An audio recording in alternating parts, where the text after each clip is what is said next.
You ready? Hey, what's up, everybody? Okay, so I made a post some time ago and I got a great question. Okay, so here is the post. Challenge. Trouve au moins 5 minutes dans tes journées que tu pourras consacrer à l'anglais. That's a good start, okay? Now here is the question. Ok pour les 5 minutes et même 10 minutes, mais que faire pendant ces 5 à 10 minutes? Comment utiliser donc ce temps-là? Okay? Merci beaucoup Karine pour la question. We are here to answer this question. Let's go. Ok, pour ceux qui me suivent déjà, techniquement la réponse a déjà été donnée. So we're here for the big revelation. Just kidding, but drum rolls. Ok, la réponse c'est My Vocab Notebook. Ok, il s'agit d'une série qui définit une routine quotidienne de très peu de temps que vous pouvez adopter.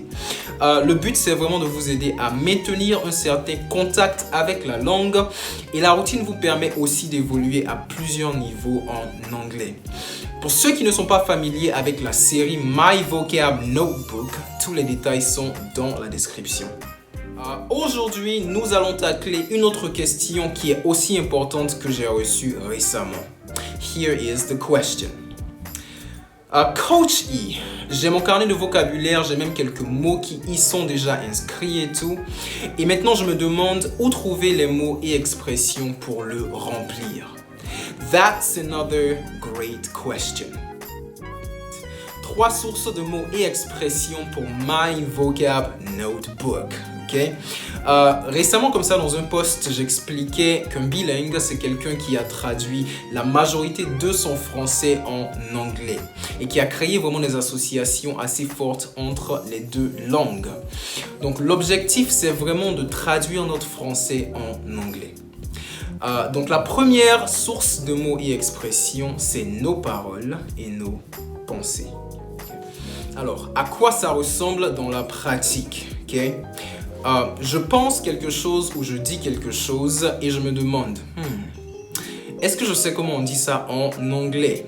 Si la réponse c'est non, c'est un mot ou une expression pour mon carnet de vocabulaire.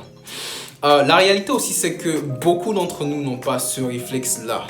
Donc c'est aussi quelque chose à travailler et à développer.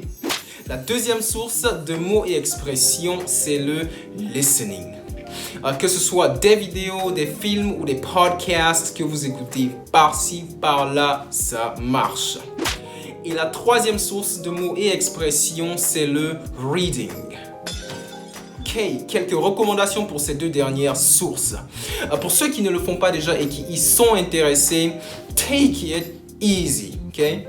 Commencez simple, commencez par des choses que vous pouvez facilement intégrer à vos routines et que vous pouvez maintenir dans le temps. Ok, une autre recommandation. Pour les films, privilégiez les films que vous avez déjà regardés en français. Quand vous les regardez en anglais, ça crée déjà des associations. Si vous voulez regarder un nouveau film, regardez-le d'abord en français et ensuite en anglais, au lieu de le regarder 2, 3, 4 fois en français. Pareil pour la lecture, si vous avez accès à la version en anglais d'un livre que vous avez déjà lu en français, profitez-en. That's it for today. Coach E signing out. Peace.